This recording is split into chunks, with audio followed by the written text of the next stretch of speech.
Some women are born into cages. Others build them with their own hands, brick by loving brick, never realizing they are constructing their own prisons until the door locks from the outside and the key is thrown away by the very people they sacrificed everything to protect. Tasmin King woke in darkness, as she had done every morning for more years than her exhausted mind cared to count. The clock beside her bed remained face down because she had learned long ago that knowing the exact hour of her rising only made the weight of it heavier. Before dawn broke over the city, before light crept through the expensive curtains of the mansion she maintained but did not own, before her family stirred in their comfortable beds built on foundations they would never acknowledge, she was already awake, already working, already erasing herself so they could exist in comfort they believed they had earned through their own merit.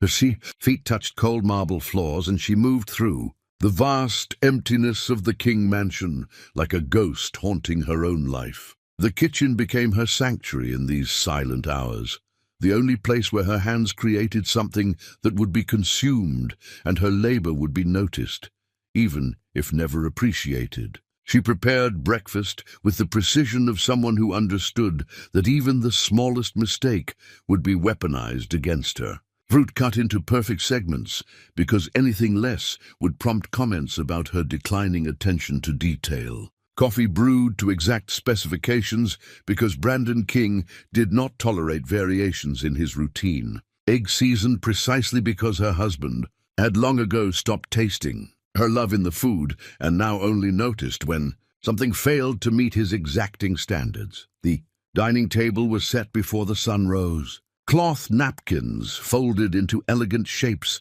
she had taught herself from videos, watched on a phone screen at 2 in the morning when sleep refused to come and grief needed somewhere to hide. Everything gleamed, everything perfect, everything ready for a family that would walk past her efforts as if they materialized through magic rather than through the breaking of one woman's spirit hour by hour. Day by day, year by year, Brandon descended the grand staircase without looking at his wife, his eyes fixed on the phone in his hand, scrolling through messages and emails that were infinitely more important than the woman who had spent 2 hours ensuring his morning began in comfort. He sat at the head of the table as if it were his throne, and perhaps it was, built on the bones of her dreams and the ashes of her ambitions. He ate the food she prepared without tasting it, without acknowledging the hands that created it. And when he finally spoke, his first words of the day were complaints wrapped in contempt. "This coffee is too hot. You should know by now to let it cool before serving." "Do I have to teach you everything?" Tasmin said nothing.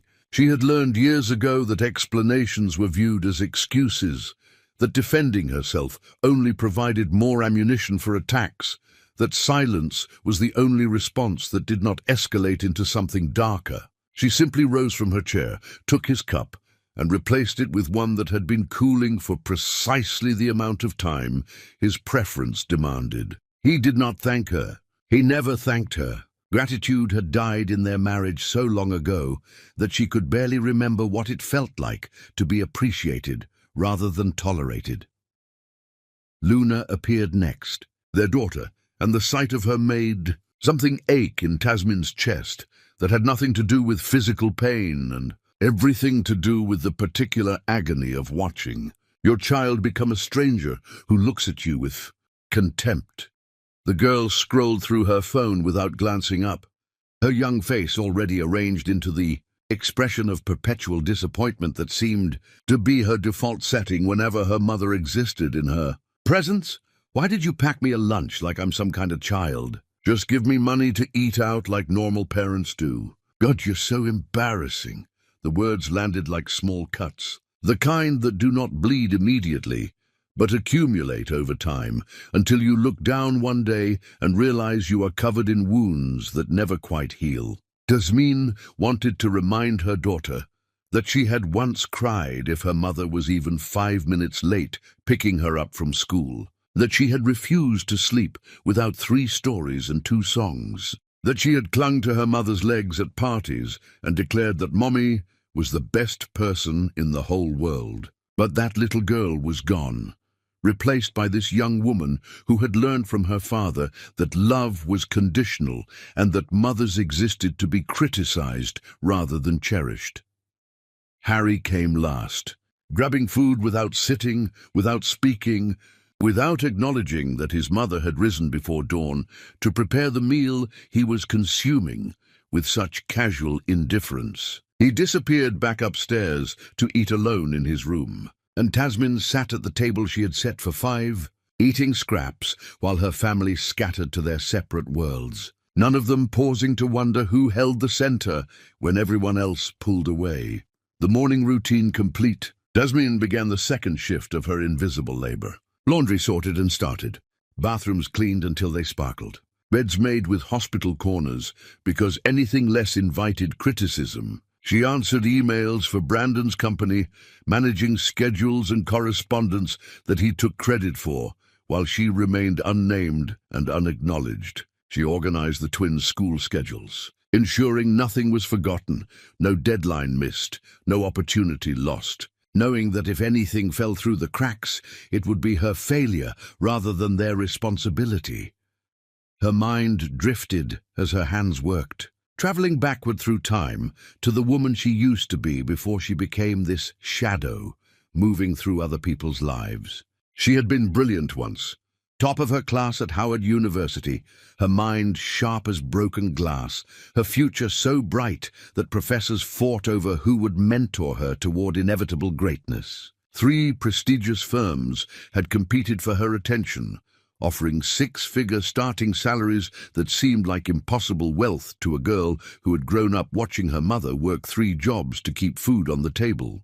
She had been so close to everything she had worked for, one signature away from a life built on her own merit rather than reflected glory. Then Brandon King walked into her life with his failing startup and his magnetic confidence and his promises of partnership. He had dreams that seemed bigger than any corporate job, visions of empire that made traditional success look small and boring by comparison. He courted her with intensity that felt like love, swearing they would build something extraordinary together, that her brilliant mind, combined with his ambition, would create wealth and success beyond imagination. She believed him. God help her, she believed every word. She graduated with highest honors and turned down every job offer to pour her genius into his collapsing company. She worked 18-hour days fixing his disastrous financial records, creating projections that actually made sense, pitching to investors with numbers that proved the business could survive. When the twins were born, she stepped back from visible company work, but never stopped being its foundation, analyzing markets during nap times, managing supplier relationships while nursing infants, her brilliance hidden behind domestic labor because Brandon insisted investors would respect him more if they believed he built everything alone. The memory that haunted her most persistently came from 18 years ago, when the twins were small and the company was dying, and Brandon came home night after night, drunk with failure and rage. She could still see him punching walls, screaming that everything he had built was collapsing, that he was going to lose it all and be exposed as the fraud he secretly feared himself to be. She had not cried. She had not panicked. She had gone to work with the cold efficiency of someone who understood that desperate times demanded desperate solutions. She did not sell jewelry as other wives might have done, because jewelry brought thousands when she needed millions. She used her mind instead, the weapon she had been convinced to hide away. She called every investor who had fled and convinced them to return with projections so detailed they could not refuse. She took over the company accounts herself, finding waste and inefficiency Brandon's arrogance had blinded him to. She even traveled hours by bus to meet suppliers he had insulted, rebuilding relationships his ego had destroyed. But her greatest sacrifice remained hidden in legal documents that only one other person would ever see. Her mother had died not long before, leaving her a house that represented the only inheritance she would ever receive. Jasmine sold that house, every brick and memory, converting her mother's legacy into $350 million. She funneled every cent into Brandon's dying company through an anonymous trust with explicit instructions that he never learn the investor's identity. She told him a mysterious benefactor believed in his vision, and he accepted the lie because his ego could not imagine otherwise. The company survived because of her money, then thrived, then exploded into an empire worth billions. Brandon's face appeared on magazine covers as the visionary who built success from nothing. His story was told as inspiration about one man's determination and genius. Jasmine never corrected the narrative. She believed that good wives built their husbands up, that her reward would come in the form of gratitude and deepening love and a family that appreciated the foundation she had laid beneath their feet. She had been so catastrophically wrong.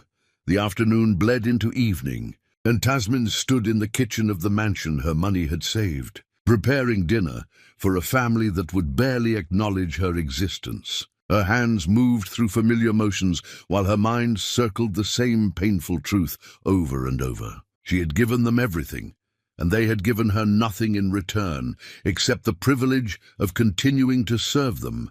She had sacrificed her future for theirs, and they repaid her with contempt disguised as normalcy. The front door opened, and Brandon's voice filled the house, but it was not speaking to her. It never was anymore. Chapter 2. The Woman with the Perfect Smile. The years had been kind to Brandon King in ways that prosperity often is to men who mistake luck for genius and sacrifice for weakness. His company had grown into something monstrous and magnificent. Its success built on foundations he had long ago convinced himself he had laid alone. Wealth had made him harder rather than softer, more certain of his own brilliance, more dismissive of anyone who could not keep pace with his accelerating ambitions. He had become the kind of man who measured his worth by the fear he inspired in subordinates and the envy he provoked in peers, never pausing to wonder what internal rot the external shine concealed. Jasmine noticed the shift in him long before the woman arrived to make that shift explicit and undeniable. Brandon began making comments about her appearance with the casual cruelty of someone who no longer felt obligated to pretend affection. He suggested she needed to lose weight when she had never been anything but slender. He commented that she should dress better when she wore the clothes he claimed to prefer. He compared her unfavorably to wives of his business associates, women who had personal trainers and cosmetic procedures and stylists on permanent retainer, as if aging naturally was a moral failing rather than biological inevitability. Luna and Harry absorbed their father's contempt like sponges absorbing poison, their childhood love for their mother curdling into teenage disdain that felt personal and deliberate. They began calling her old-fashioned when she tried to guide them toward decent choices. They mocked her simple tastes and quiet preferences, treating her wisdom as ignorance and her sacrifices as embarrassing reminders of a past they wanted to forget. Jasmine watched her children transform into strangers who looked at her with something dangerously close to shame, and she wondered when exactly love had become contingent on maintaining their approval rather than deserving their respect. The woman, who would finish destroying what remained of Jasmine's marriage, walked through the mansion door on an evening that felt like every other evening, until it suddenly was not. Her name was Ivory Sullivan, and she carried herself with the aggressive confidence of someone who had learned early that beauty combined with calculated charm could open doors that merit alone would never unlock. She was young enough to make Jasmine feel ancient, polished enough to make her feel unrefined, ambitious enough to recognize vulnerability when she saw it and exploit it without hesitation or remorse. Brandon asked me to drop these contracts off for his review this weekend. I hope I'm not interrupting family time.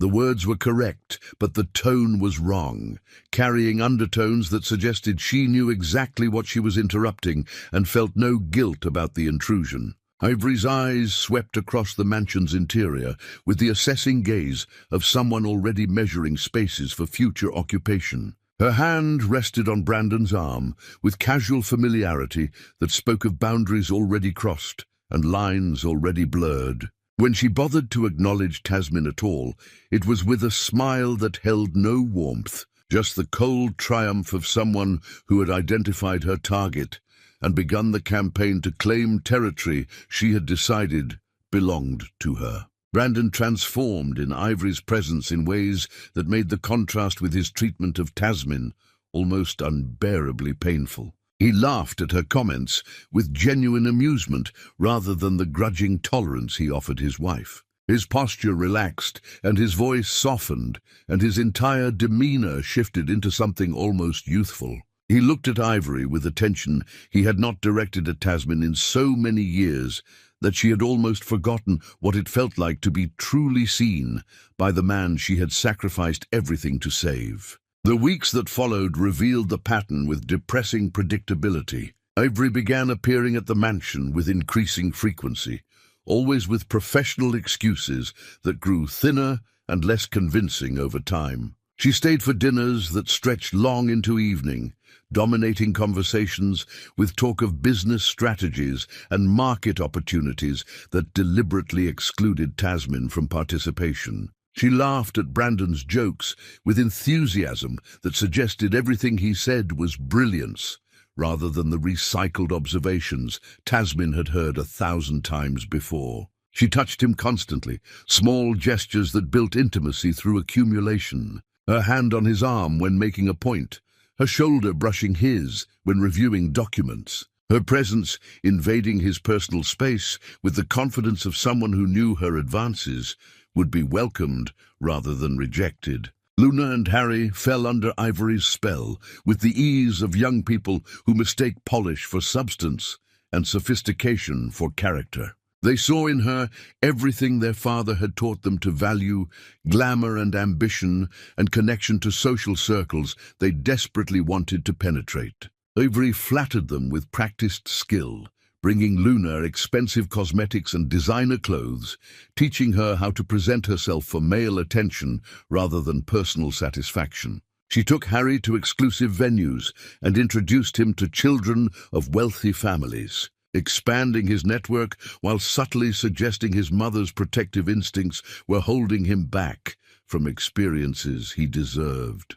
The twins began comparing their mother to Ivory with cutting directness that suggested they no longer felt obligated to protect her feelings or spare her pain. Luna asked why Tasmin did not dress better, did not get her hair and nails done professionally, did not make more effort to look like she belonged in the life Brandon's success had created. Harry questioned why his mother seemed so disconnected from modern culture, so content with her small world when other mothers were dynamic and engaged and interesting. They treated her increasing invisibility as a personal failing rather than a deliberate erasure, never pausing to wonder who had taught them that a woman's worth decreased with her visibility. Tasmin found evidence of Brandon's betrayal scattered throughout the house, like breadcrumbs leading to inevitable heartbreak, restaurant receipts from places she had never visited, hotel charges on credit cards she no longer had access to, perfume scents clinging to his clothes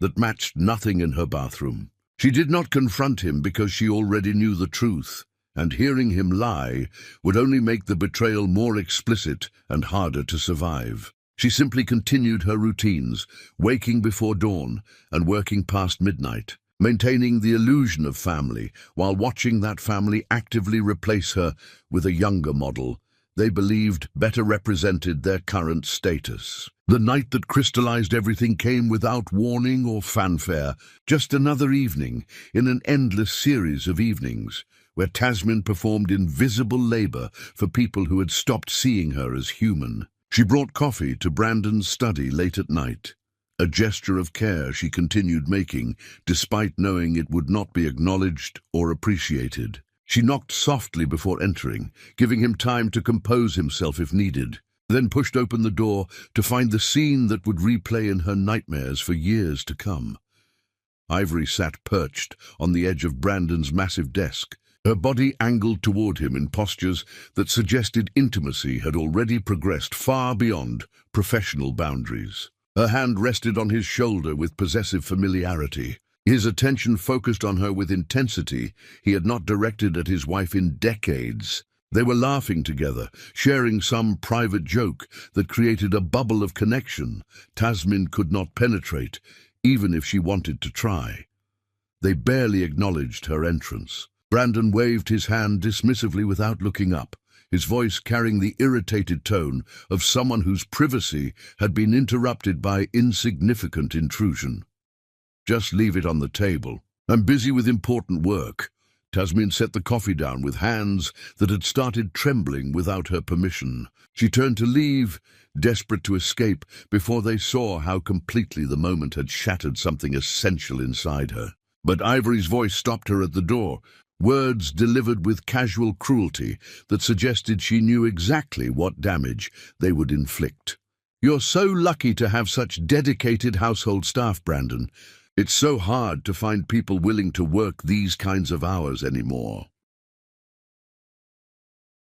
Brandon did not correct her, did not defend his wife, did not acknowledge that the woman Ivory had just dismissed as staff was the reason he had a house and a company and a life worth envying. He simply nodded in agreement and returned his attention to the woman who was replacing his wife in every way that mattered, leaving Tasmin standing in the doorway of his study, invisible in her own home, erased from her own marriage, reduced to servant status by the people she had sacrificed everything to elevate. She closed the door with careful quietness and stood in the hallway for a long time, her hand pressed against her chest where pain had taken up permanent residence, trying to remember how to breathe around the certainty that was slowly crushing her. Her marriage was over. Her family had already replaced her. She was living in a house built on her money with people who viewed her as an inconvenient reminder of a past they wanted to forget. The only question remaining was how long she would tolerate her own erasure before she found the courage to walk away from everything she had built and everyone she had loved, and the life that was slowly killing her one invisible moment at a time. Chapter 3. The birthday that shattered everything. Tasmin began preparing for the twins' birthday 3 days before the actual date, pouring every remaining drop of hope and love and desperate need into creating a celebration that might remind her children who she was and what she had given them. She woke even earlier than usual, working through darkness that felt heavier than normal, decorating the mansion with balloons and streamers in purple and silver because those were Luna's favorite colors, and had been since she was small enough to believe. Her mother knew everything worth knowing about beauty and joy. The decorations took an entire day to arrange properly, Tasmin climbing ladders and stretching across furniture to ensure every corner of the house reflected celebration rather than the slow death their family had been experiencing. She refused help from the remaining staff because she needed every detail to carry her fingerprints, needed her children to see that their mother had touched every surface with hands that still remembered how to create beauty even after years of being told she had nothing valuable left to offer. The second day was dedicated to baking Luna's favorite cake, a red velvet recipe passed down from Tasmin's grandmother that required patience and precision and love measured in hours rather than cups. She mixed batter by hand because the recipe demanded it, her arms aching with the repetitive motion, but her heart insisting that shortcuts would diminish the magic. The cream cheese frosting took 3 attempts to achieve the exact consistency Luna had once declared the best thing she ever tasted, back when her mother's cooking was treasure rather than obligation. The third day, she prepared Harry's favorite meal, the jerk chicken and rice and peas that connected him to heritage he had started pretending did not matter. She stood over the stove for hours, adjusting heat and timing and seasoning until the flavors sang the way her son used to sing when he was small and believed his mother's kitchen produced miracles. She also spent hours editing together a video montage of the twins' childhood, sorting through thousands of photos and clips. selecting moments that captured their joy and innocence and the uncomplicated love they used to feel for the woman who gave them life. When the birthday finally arrived, Tasmin moved through the mansion, making final adjustments with hands that trembled slightly from exhaustion and anxiety and hope that felt dangerous in its persistence. She had invited extended family members she had not seen in months, old friends who remembered when the King family was happy, people who had watched Luna and Harry grow from babies into young adults. She needed witnesses to this celebration, needed people who might remind her children that family was supposed to mean something beyond convenience and conditional affection. Guests began arriving in the late afternoon, filling the mansion with conversation and laughter that felt almost foreign after months of cold silence. Tasmin welcomed each person with warmth that cost her more than they could possibly understand, playing the role of gracious hostess while her heart hammered against her ribs with dread she could not quite name. Luna and Harry accepted birthday wishes with polite smiles that never reached their eyes, and their attention constantly drifting toward the entrance as if waiting for someone more important than family to arrive. Brandon appeared several hours after the party started, walking through the door with the casual lateness of someone who knew the celebration could not truly begin without his presence. But he did not arrive alone. Ivory Sullivan entered on his arm, wearing a dress that cost more than Tasmin had spent on the entire party, her hair and makeup perfect, her smile bright and proprietary as she surveyed the room, like a queen inspecting territory she had already claimed. The atmosphere shifted immediately, tension crackling through the space as guests registered what Brandon's choice to bring Ivory meant. Family members exchanged glances heavy with meaning. Old friends looked at Tasmin with expressions mixing sympathy and outrage. But Luna and Harry reacted with pure delight, rushing across the room to greet Ivory with enthusiasm they had not shown any other guest, hugging her and complimenting her appearance, and pulling her into the center of the party as if she were the person being celebrated rather than them. Tasmin felt something crack inside her chest, a fracture so deep it made breathing painful, watching her children embrace the woman who was actively replacing their mother. She forced herself to keep moving, serving food to guests who thanked her with pity in their eyes, cutting the cake she had spent hours perfecting, while Luna posed for photos with Ivory instead of her, playing the video montage to a room that paid more attention to phones than memories of childhood innocence. Her sister found her in the kitchen during a quiet moment, pulling her aside with fierce protectiveness in her grip. "You don't have to tolerate this disrespect. This is your house, your party, your children. Tell that woman to leave." But Tasmin shook her head, exhaustion and defeat making her voice flat and emotionless. "It stopped being my house a long time ago. I'm just the woman who cleans it." As evening deepened and the party reached what should have been its celebratory peak, Brandon called for everyone's attention, his voice cutting through conversations with the authority of someone accustomed to being obeyed. He stood at the center of the living room with Ivory beside him, Luna and Harry flanking them like a complete family unit that Tasmin was not part of. The arrangement was deliberate and cruel, a visual representation of her erasure made explicit for everyone to witness. Brandon began speaking about how proud he was of the twins, how they had grown into remarkable young adults, ready to take on the world, how their future was bright because they had learned what it meant to be successful and ambitious. He thanked various people for attending, expressed gratitude for his beautiful home and thriving company, talked about the importance of surrounding yourself with people who elevated you toward greatness. He never once mentioned Tasmin, never acknowledged the woman who spent 3 days preparing this celebration, who gave birth to the children being celebrated, who sacrificed everything so he could stand there pretending he built his empire alone.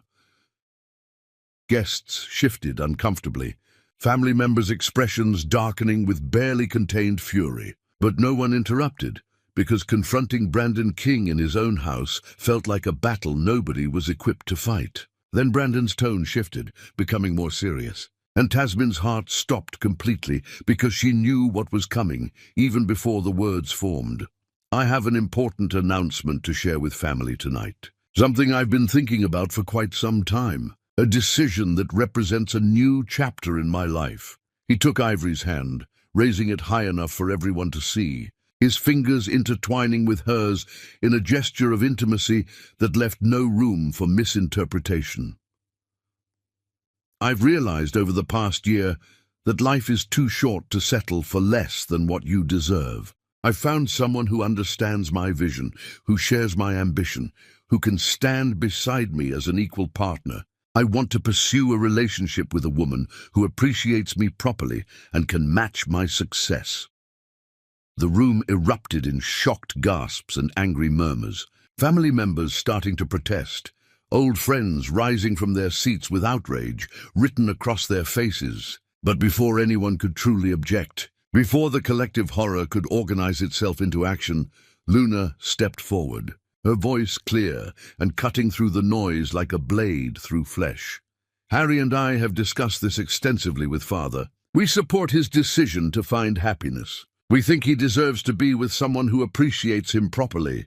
Harry nodded in agreement, his voice joining his sister's in a harmony of casual cruelty that would haunt everyone present for the rest of their lives.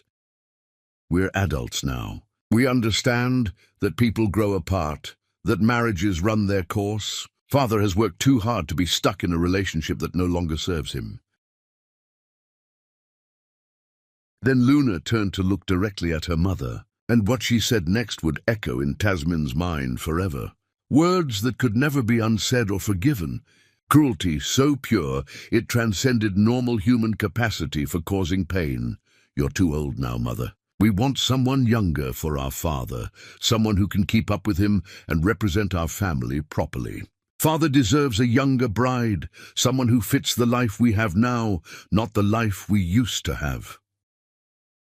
The room went completely silent, every guest frozen in absolute horror at what they had just witnessed. Family members stood with mouths open in shock, unable to process that a daughter had just told her mother she was being replaced like an outdated appliance in front of dozens of witnesses. The silence stretched and stretched until it felt like the entire world had stopped breathing, waiting to see how a woman responds when her own child participates in her public execution. Tasmin stood completely still, her body refusing to process the enormity of what was happening, her mind fracturing under weight of betrayal so profound it felt like dying while still breathing. She did not cry. She did not scream. She did not beg or plead or fight, because something inside her had finally, completely broken. The last thread of hope snapping with an almost audible sound that only she could hear. She looked at Brandon and saw a stranger where her husband used to be. She looked at Luna and Harry and saw reflections of their father's cruelty, young adults who had absorbed his lessons about disposability and learned that people were valuable only as long as they served your purposes. She looked at Ivory and saw triumph in her eyes. A woman who had won without ever having to fight because the family she was infiltrating had already decided to throw their mother away. The room waited for her to react, guests holding their collective breath, family members poised to intervene if she collapsed or exploded or broke down in the spectacular way betrayed women are expected to break down. But Tasmin did none of these things. Instead, she simply nodded, a small gesture of acknowledgement that said she had heard them, understood them, accepted the truth they had spoken. Then she smiled, faint and heartbreaking, a smile that did not reach her eyes, a smile that looked like goodbye to anyone paying attention. She removed the apron she was still wearing from serving cake, folding it with careful precision, placing it on the nearest table with the gentle finality of someone setting down a burden they will never pick up again. She walked through the silent crowd, her head held high despite everything, her steps measured and deliberate, moving toward the grand staircase, while dozens of witnesses watched her ascend toward an ending they all understood was coming, but felt powerless to prevent. Not a single person tried to stop her. Not her sister, not her family, not the friends who came to celebrate, but stayed to witness destruction. They simply watched as Tasmin climbed the stairs slowly, disappeared into the bedroom where she had slept alone for months, and closed the door behind her with the quiet click of a lock sliding into place. Inside that room, she pulled a suitcase from the closet, the same suitcase she had packed for their honeymoon when she believed in forever. She packed quickly and efficiently, taking only what she needed, leaving behind jewelry Brandon bought her over the years. Expensive clothes he insisted she wear to his events. Material possessions that were supposed to compensate for love that slowly disappeared. She took her mother's photo album, her grandmother's recipe box, letters Luna and Harry wrote when they were children, and still believed their mother hung the moon. She changed into simple jeans and a sweater, comfortable clothes that made no statement except that she was done performing for people who refused to see her. She wrote 2 letters, one for the twins and one for Brandon, short notes saying only what needed to be said, that she hoped they found what they were looking for, that she would not be available to clean up the mess when they realized what they had done, that they should not try to find her because she was done being found by people who only needed her when convenient. Downstairs, the party had devolved into chaos. Family members confronting Brandon and the twins, guests leaving in disgust. Ivory, standing in the center of it all, looking less triumphant now that she saw the social consequences of destroying a family so publicly. But Tasmin heard none of this, cared about none of this, because she was already gone in every way that mattered. She walked down the back staircase that staff used, the staircase she had used for years while carrying laundry and cleaning supplies, moving through her house like a servant one final time. She exited through the kitchen door, walked to her old modest car, and tossed her suitcase into the trunk with a thud that sounded like finality.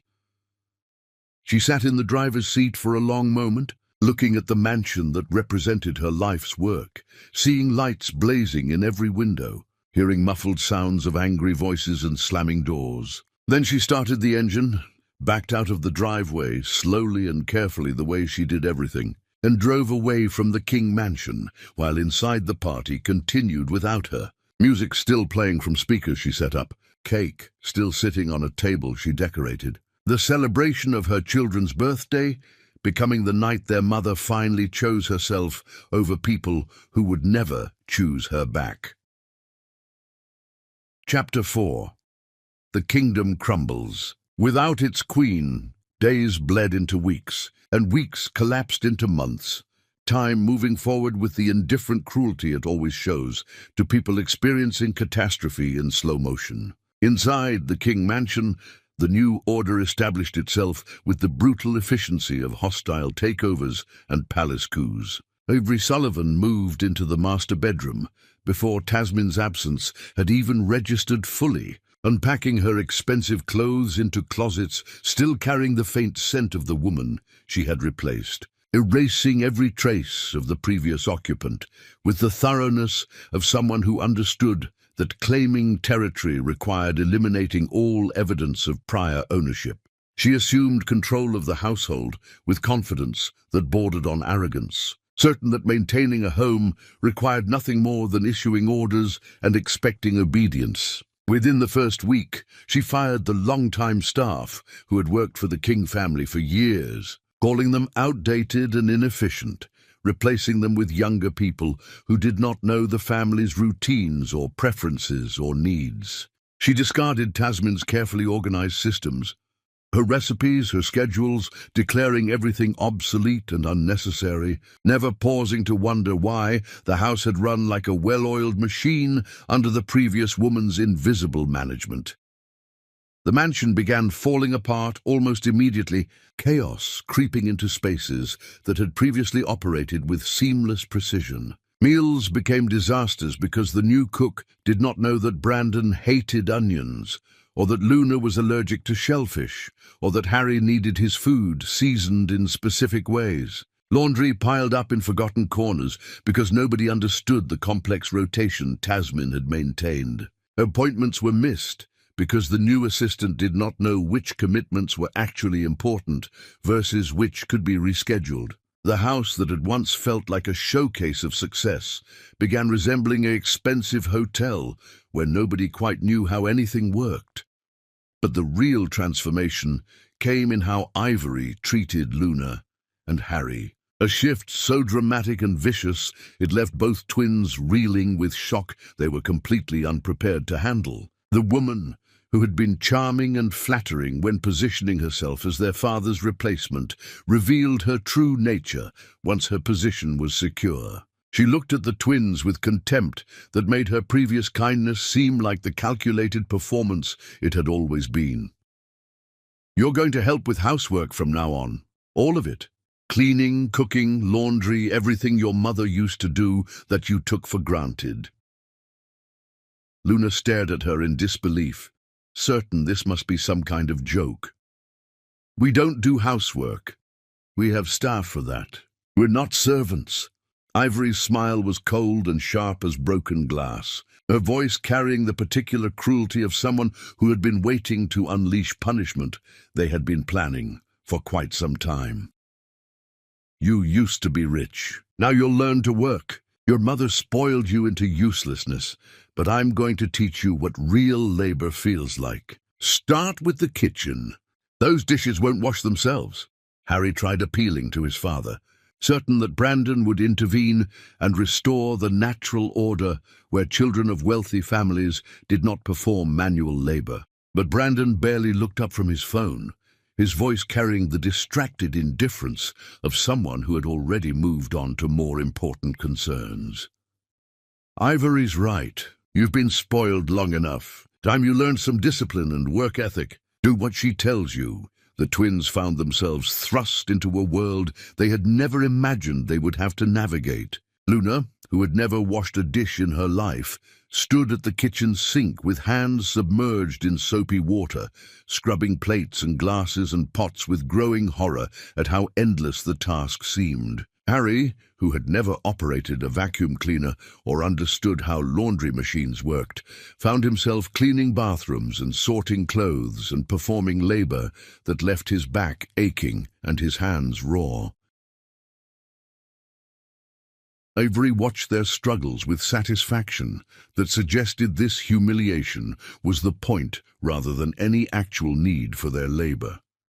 She criticized everything they did, finding fault with every cleaned surface and every folded towel, making them repeat tasks until they met standards that seemed deliberately impossible to achieve. She worked them from early morning until late at night, giving them endless lists of chores that magically expanded the moment one task was completed. "Your mother did this every single day for years, and she never complained once. But you can't even manage a few simple tasks without whining like children. Pathetic." The servants, who had been hired to replace Tasmin's longtime staff, began leaving one by one, unable to tolerate working under Ivory's management.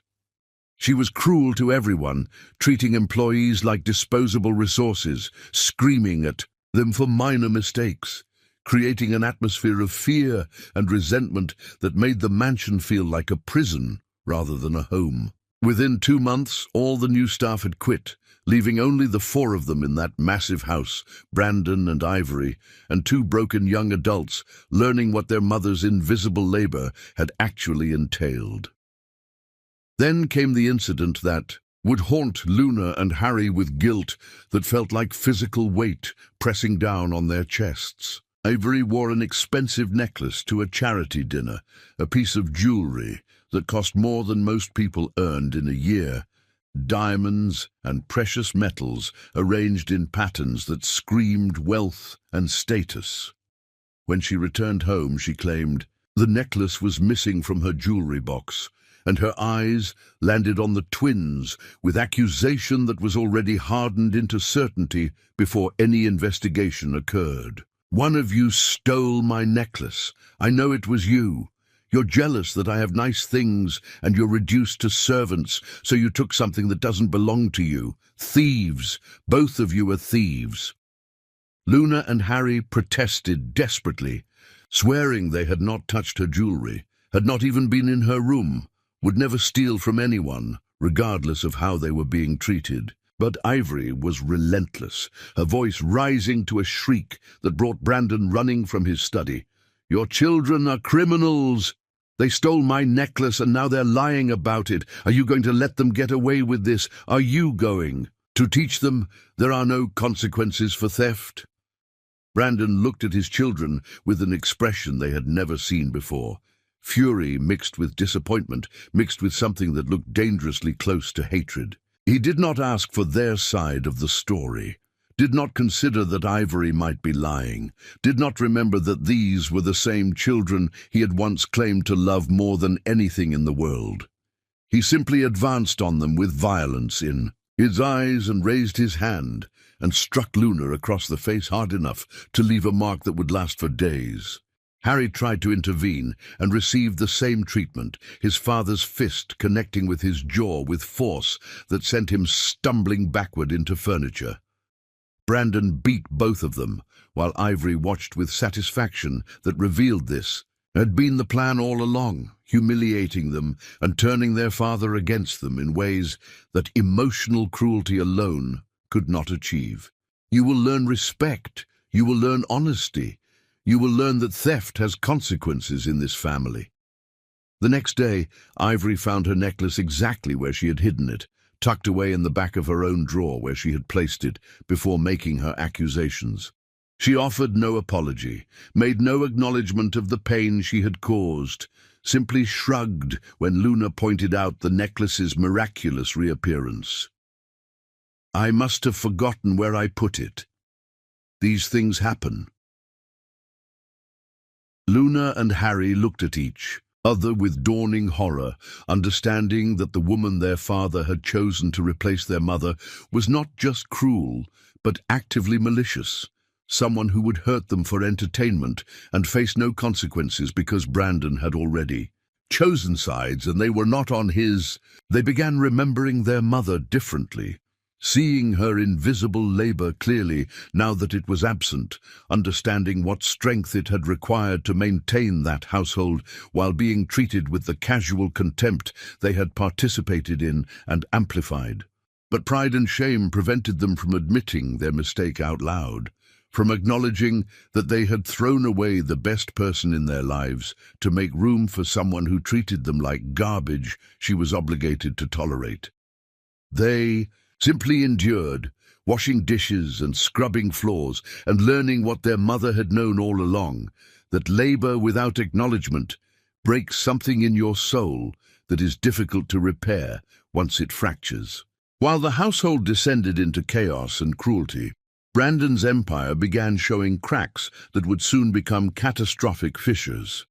Deals that had been progressing smoothly suddenly fell apart for reasons he could not quite understand. Investors who had been loyal for years started pulling their support, citing concerns about company direction that seemed to materialize from nowhere. Suppliers who had provided materials and services reliably began demanding immediate payment, refusing credit terms that had been standard for years. Brandon could not understand why everything was collapsing, unaware that Tasmin had been the one maintaining these relationships all along.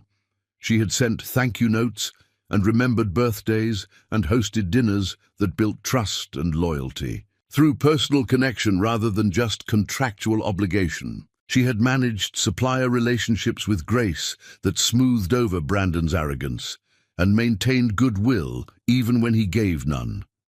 She had been the invisible foundation holding everything together, and now that foundation had been removed, and the entire structure was beginning to collapse under its own weight. The company that had thrived and grown and become an empire worth billions started hemorrhaging money at alarming rates.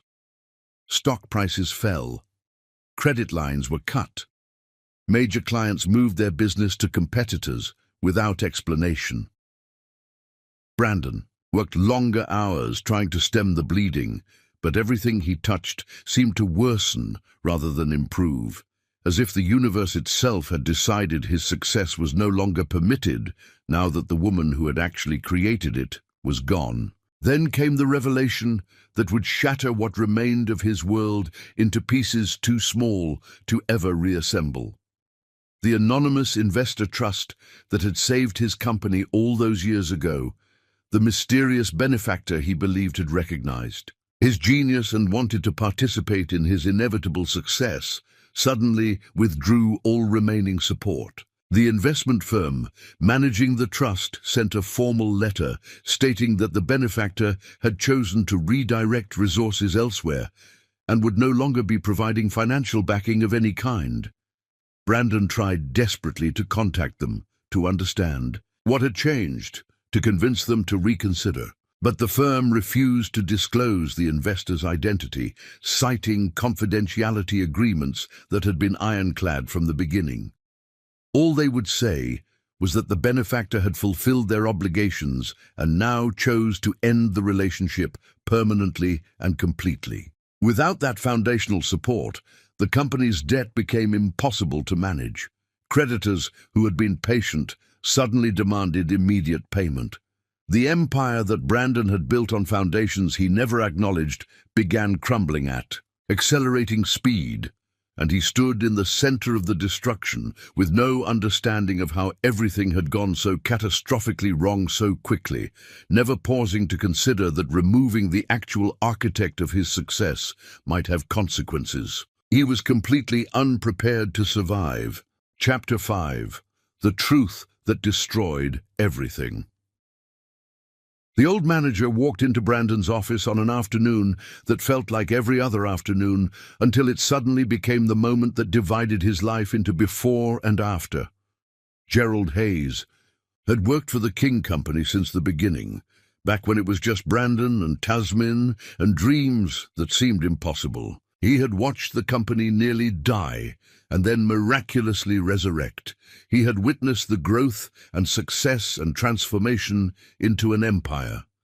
And he had carried a secret for 18 years that was about to destroy everything Brandon believed about himself and his achievements. Gerald's eyes were red and swollen, tears leaving tracks down his weathered face. He carried a folder filled with documents that looked official and legal and impossibly old.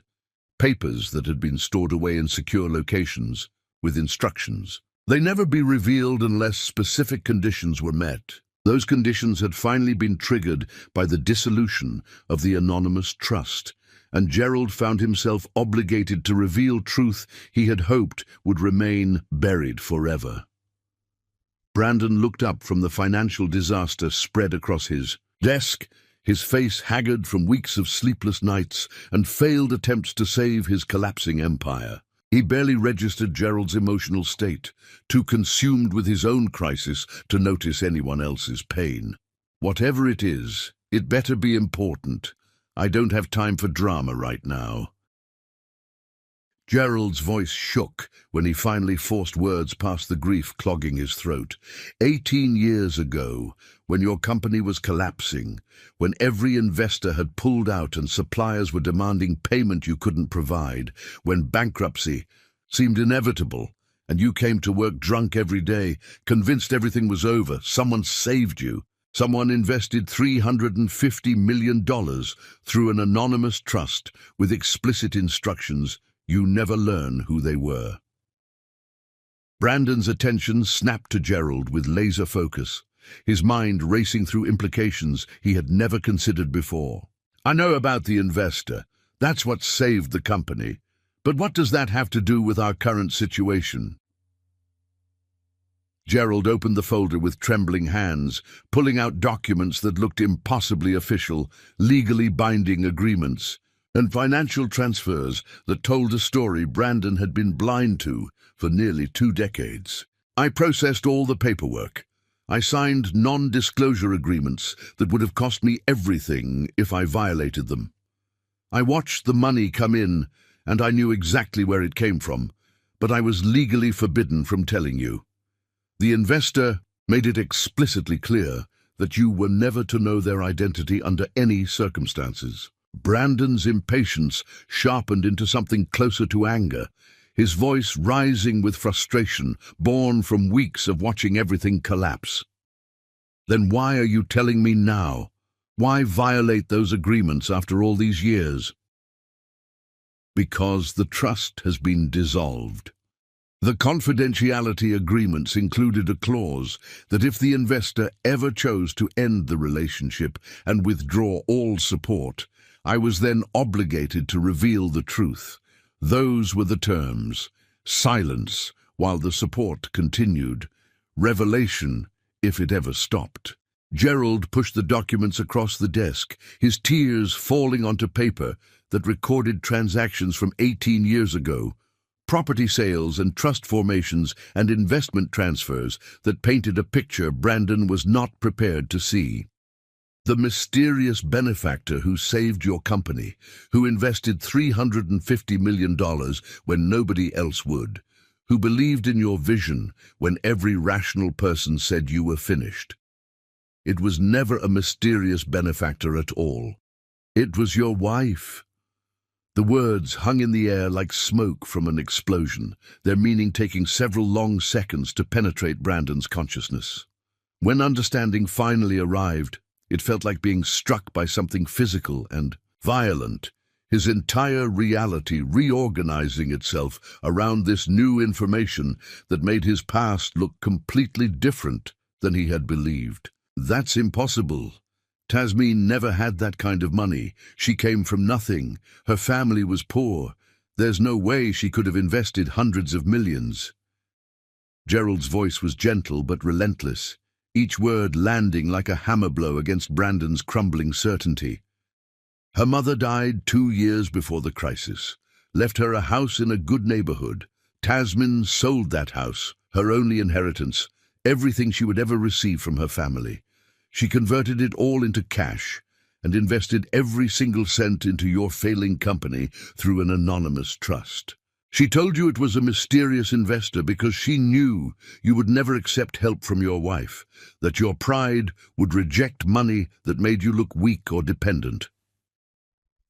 Brandon stared at the documents without seeing them, his mind refusing to process information that rewrote his entire identity. Everything he had built, everything he had achieved, every success he had claimed as proof of his genius and vision and determination, all of it existed because his wife had given him $350 million while allowing him to believe he had earned it through his own merit. Why would she do that? Why wouldn't she tell me? Why let me believe I did it alone? Gerald's expression mixed pity with something that looked like barely contained disgust. Because she loved you. Because she believed that building you up was more important than claiming credit for herself. Because she thought protecting your pride mattered more than receiving acknowledgement for her sacrifice. She saved you, Brandon. Everything you have, everything you are, everything you've become, it all exists because your wife gave you her mother's entire legacy and then pretended she had nothing to do with your success. Duh. The office door burst open, and Luna and Harry rushed in, their faces marked with the bruises their father had given them, their eyes red from crying and lack of sleep, and the slow dawning horror of understanding what they had done. They had been standing outside the door, listening, unable to stop themselves from hearing the truth that was destroying their father's world, and would soon destroy what remained of theirs. Luna collapsed into a chair, her body shaking with sobs that came from somewhere so deep they felt like they might tear her apart from the inside. We threw her away. We told her she was too old. We said father deserved someone younger. We smiled while he replaced her with that terrible woman. And all along, everything we had, everything we enjoyed, everything we took for granted, it was all because of her. Harry's voice broke around words that felt like they were being ripped out of his chest against his will. She stayed up all night pouring out my alcohol when I was destroying myself. She changed Luna's entire school to save her from bad influences. She woke up before dawn every single day to make sure we had everything we needed, and we repaid her by telling her she was worthless and outdated and embarrassing. We destroyed the best person in our lives, because Father taught us that love was something you gave conditionally and withdrew when someone stopped serving your purposes.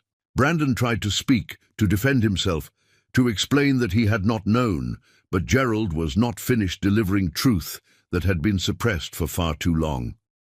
The investor trust has been dissolved. All remaining funds have been withdrawn. That's why your company is collapsing. The foundation you thought was your own genius was actually your wife's sacrifice, and now that she's gone, now that you drove her away and replaced her with someone who only wanted your money, the entire structure is falling apart because it was never yours to begin with. You didn't build an empire, Brandon. She built it for you, and you were too arrogant and blind to ever acknowledge what she gave you.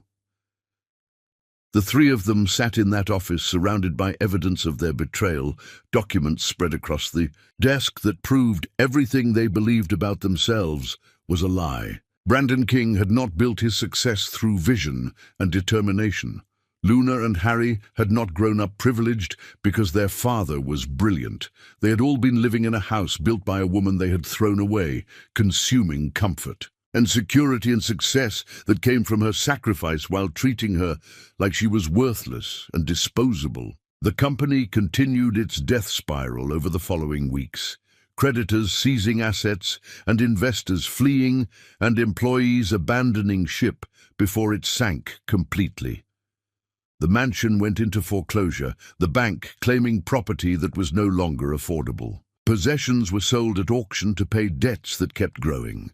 The King family fortune that had seemed infinite and permanent evaporated like morning fog under harsh sunlight, revealing that it had always been more illusion than substance. Brandon tried desperately to find Tasmin, hiring private investigators who tracked her movements and discovered she had completely rebuilt her life. She had moved to a new apartment, changed her phone number, erased every connection to her old existence. He went to her sister's house, begging for information about where Tasmin had gone and how he could reach her.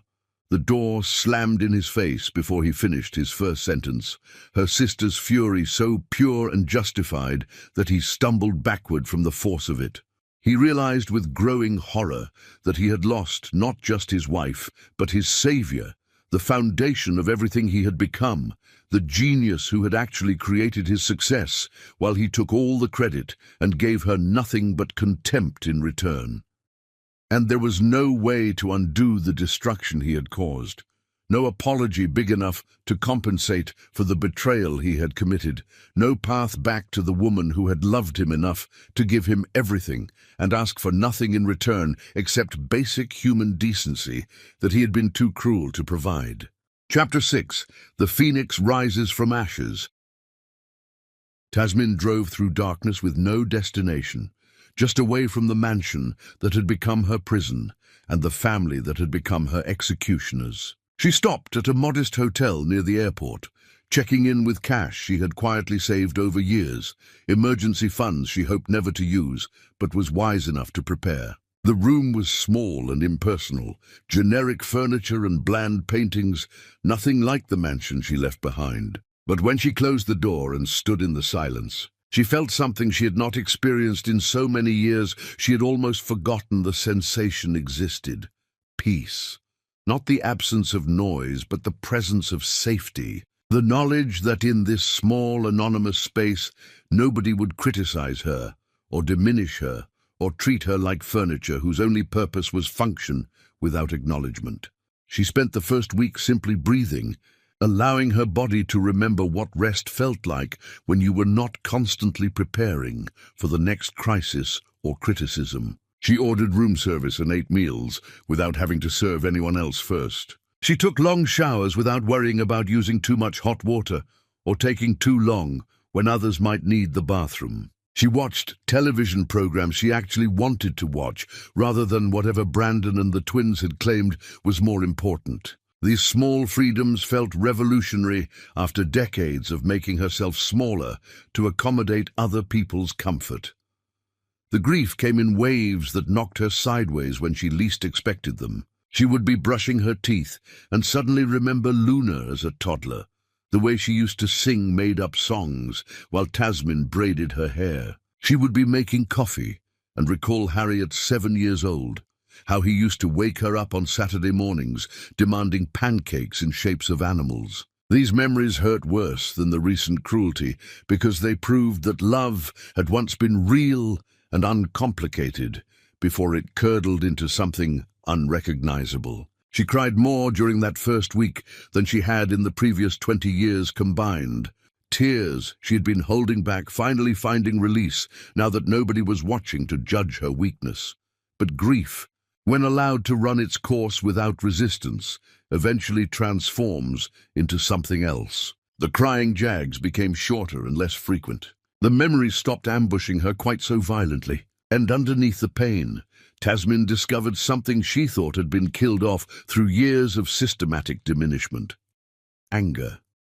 Pure, clean, focused rage at what had been done to her and what she had allowed to be done because she believed that good wives accepted whatever treatment their families offered without complaint or resistance. She began remembering who she had been before she became Brandon King's wife, before she sacrificed her ambitions to build his empire, before she convinced herself that love required erasure of self.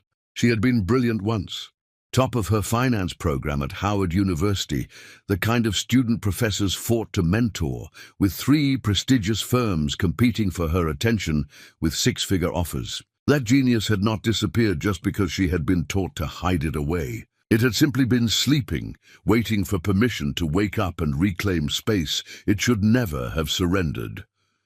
On her 8th day in that hotel room, Tasmin made a decision that would change everything.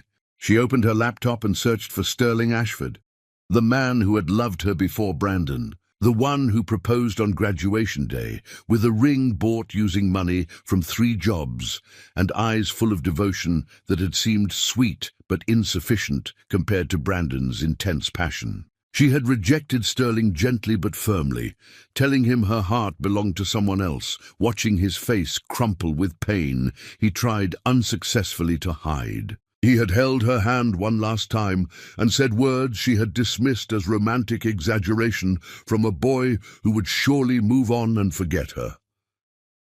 "I'll wait forever if you ever need me. Not because I'm pathetic, but because some people only come around once in a lifetime, and I'm smart enough to recognize when I've met mine." She found him easily through professional networking sites. Sterling Ashford was now a successful venture capitalist, his profile showing a distinguished man with kind eyes and a smile that suggested life had treated him well despite early heartbreak. She stared at his photo for 15 minutes, her finger hovering over the message button, fear and hope warring in her chest. What if he had moved on completely? What if reaching out reminded him of pain he had worked hard to forget? What if he rejected her the way she had once rejected him? Karmic justice delivered with interest after decades of compounding. But something in his profile photo, a warmth in his expression that suggested he was still the decent man she had once known, gave her courage to type the message that would either reconnect her to possibility or confirm that some doors close permanently when you walk away from them. She kept it simple and honest, explaining that she had left her marriage and was rebuilding her life, that she did not expect anything from him but would appreciate guidance from someone who remembered who she used to be before she forgot herself. Sterling responded within an hour, his words carrying warmth that made her eyes sting with tears that were relief rather than grief. "I remember exactly who you were. Brilliant and kind and capable of absolutely anything you set your mind to. That person didn't disappear just because someone convinced you to hide her. Tell me how I can help bring her back." They met for coffee 3 days later at a quiet place in a neighborhood that felt worlds away from her previous life. Sterling looked exactly like his photo suggested, aged well with dignity, his face carrying lines that came from laughter rather than bitterness. When he saw her walk through the door, his expression transformed into something that made Tasmin's breath catch in her chest. Not pity, which she had been dreading, but recognition and respect, and something that looked dangerously close to the love he had offered decades ago and never quite managed to withdraw despite her rejection. He stood when she reached his table, and before either of them could speak, he pulled her into a hug that communicated everything words would have failed to express. Safety and welcome, and the promise that she would not have to explain or justify or apologize for taking so long to realize what he had known all those years ago. When they finally sat down, coffee cooling between them while they talked for 3 hours straight, Sterling asked no invasive questions about her marriage or what had driven her to finally leave. He simply listened when she chose to share, and when she finished explaining the basics without going into details that still hurt too much to examine closely, he reached across the table and took her hand. "You always deserved better than whatever brought you here. Now let's figure out how to build the life you should have had all along." Sterling introduced her to his network with the casual ease of someone who understood that connections were currency in professional worlds and was generous enough to share his wealth freely.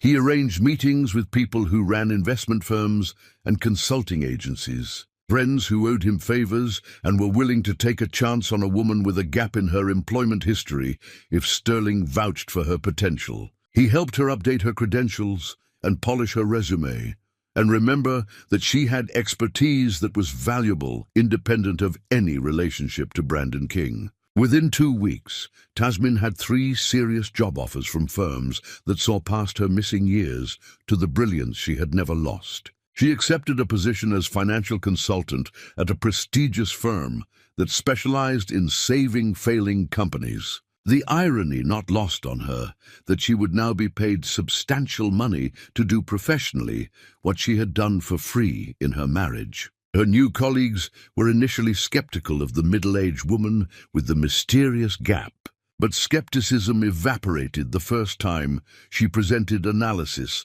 that identified problems everyone else had missed and solutions that seemed obvious only after she explained them. Her mind, so long forced to operate in shadows, reveled in the freedom to work at full capacity without hiding or minimizing or pretending to be less capable than she actually was. She analyzed market trends and financial statements with precision that bordered on supernatural, seeing patterns that others needed software to detect. She saved her first failing client within 6 weeks, turning their projected bankruptcy into projected profitability. With strategies so elegant, her colleagues studied them, trying to understand how she had made something so complex look so simple. Word spread quickly in the tight professional community. The woman at Sterling's firm who could perform miracles with numbers. The consultant who saw solutions invisible to everyone else. Within 3 months, Tasmin became one of the firm's most requested consultants, her calendar filling with appointments from companies willing to pay premium rates for her expertise. Her income grew rapidly, her bank account swelling with compensation that reflected her actual value rather than being taken for granted as free labor. For the first time in her adult life, she had financial security that belonged to her alone, money she controlled without needing anyone's permission to spend. Sterling courted her with patience that felt revolutionary after years of being taken for granted. He took her to elegant restaurants where staff treated her as valued guest rather than invisible wife. He invited her to gallery openings and cultural events where people engaged her in actual conversation rather than polite small talk with someone's +1. He bought her beautiful clothes not to change her, but to honor her, to show the world the queen she had always been but had been taught to hide. He introduced her to his adult children, who welcomed her warmly because they saw how happy she made their father, and because they had learned through their own parents' divorce that second chances at love deserved celebration rather than suspicion. Tasmin reconnected with college, friends she had lost touch with over the years, women who had gone on to become executives and judges and professors, brilliant women who remembered her potential and welcomed her back into their circle with genuine joy. They shared stories over wine and laughter, creating sisterhood based on mutual respect rather than competition for male approval. These women reminded Tasman that she had once been part of something bigger than one man's empire, part of a community of ambitious, intelligent women who believed they could change the world if given the chance. She started painting again, a passion she had abandoned because Brandon called it frivolous waste of time, better spent on useful activities. Her hands remembered how to create beauty, her eye for color and composition sharpened by years of forced dormancy. A small gallery agreed to display her work after seeing 3 pieces she had completed, and the opening reception attracted genuine interest from collectors who saw talent rather than hobby.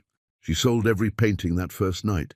The money less important than validation, that she could create something valuable that existed completely independent of anyone else's approval or permission. Chapter 7. The Queen claims her throne. The promotion came exactly 6 months after Tasman joined the consulting firm, recognition that her value far exceeded her original position.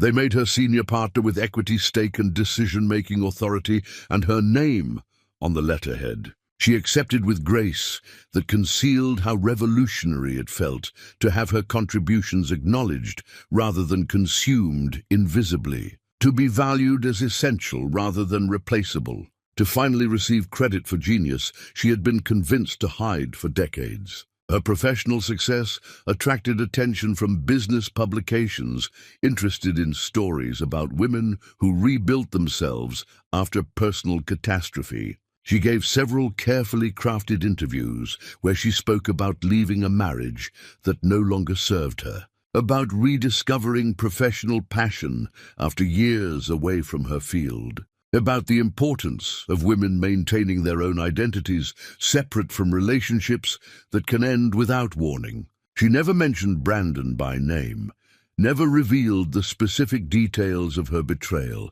never gave satisfaction of public exposure to a man who probably would have welcomed any attention, even negative. She simply told her truth about transformation and resilience. And women across the country wrote to her saying they recognized themselves in her story and were finding courage to save themselves because she had shown it was possible. The letters she received were overwhelming in their emotional intensity.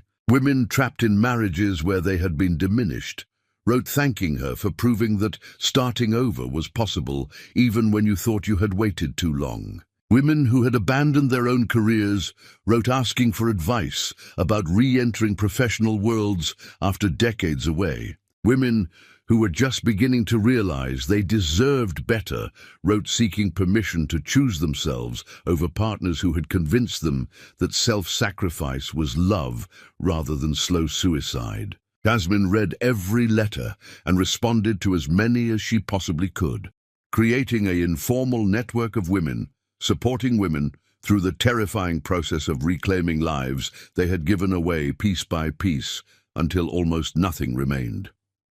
From these letters and conversations emerged the idea for a book, a project Tasman had not planned but discovered she desperately needed to create. She began writing during evenings and weekends, pouring onto pages all the practical knowledge she wished someone had given her decades ago. The book covered everything, from hiding money to building credit, to understanding divorce law, to creating budgets for single-income households. But more than practical advice, it offered emotional validation that leaving was not failure, that choosing yourself was not selfish, that survival sometimes required abandoning ship before it pulled you under permanently.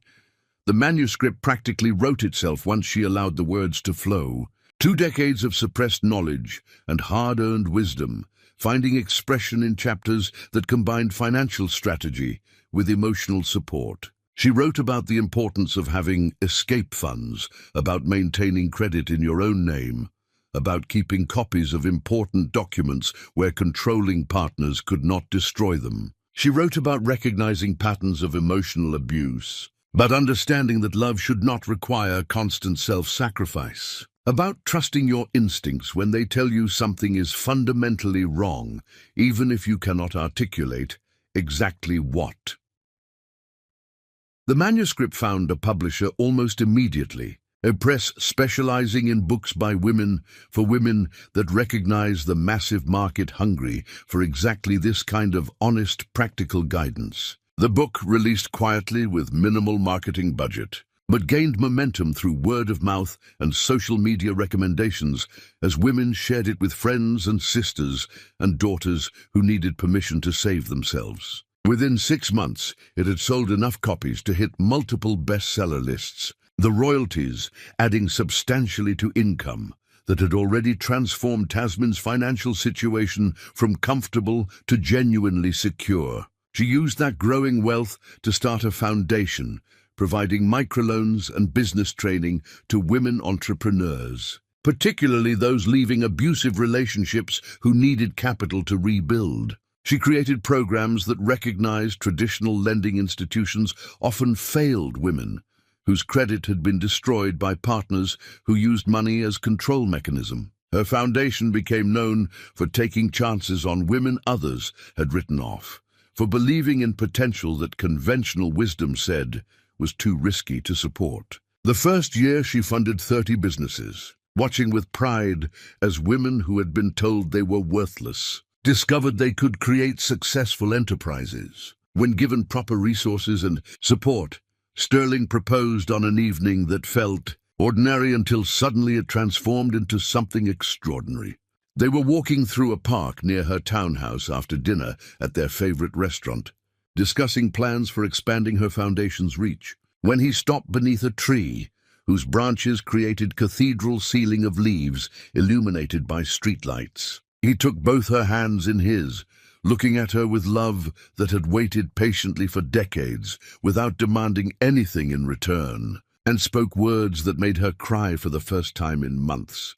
"I loved you when you were someone's wife, trapped in a marriage that was slowly killing everything beautiful about you. I love you even more now that you belong only to yourself, now that I can see the woman you were always meant to become.